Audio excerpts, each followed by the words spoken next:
Hi, students. I want to share with you a short video clip that I took from a documentary that I watched a few years ago called White Like Me by a guy named Tim Wise. In this video, first you're going to hear from some American university students who talk about their views on being white or part of the American dominant culture in American society. Then, Wise talks about some of the problems that black people face because they're black. Finally, you'll see some archive footage of Martin Luther King and his historic civil rights march on Washington about 60 years ago. And you'll hear comments by white people about the black demand for civil rights.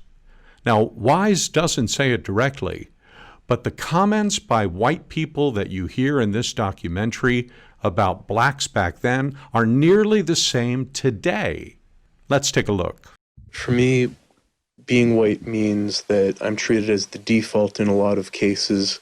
Some of those privileges would be material, better job opportunities, better housing access, better educational opportunities, but some of them are psychological. Just the realization that I'm not going to be racially profiled when I'm driving around town or when I'm shopping in the mall, that I'm not going to be followed by store security because they think I might shoplift. I read a paper where somebody was listing an experience where it was a group of females talking about, what it's like to be a woman. And there was a white woman talking to a black woman saying, well, we have similar experiences because we're both women. And the black woman looks at her and says, no, we don't. And she goes, well, yeah, but we're both women. And the black woman says, no, because when you look in the mirror, you're a woman. When I look in the mirror, I'm a black woman. So it's that thing that you have to,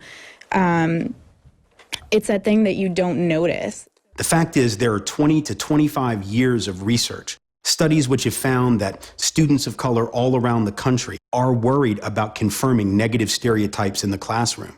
Any fear that somehow they might live down to a negative group stigma directly affects their performance on tests. And so we live with the legacy of inequality that began so long ago, but also the legacy of obliviousness that allows those of us in the dominant group to rarely even think about these matters.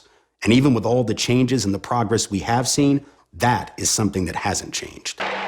In other words, around the same time that 200,000 people were gathering in Washington, D.C. to hear Dr. King rail against racism and injustice and demand a better future, most of us white folks were sitting at home wondering why the blacks were making such a fuss.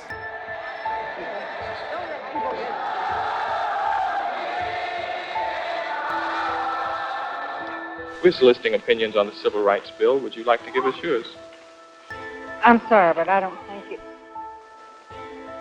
the time right now. I think they have equal rights, though. And I think this is the most ridiculous thing that has ever happened. The Negroes are just as free as we are. They have the same opportunity to work.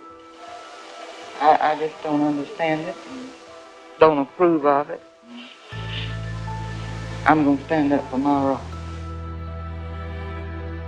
Americans have a long history of wanting to believe that everything's fine when it comes to race in America, and that it's time to move on to other things.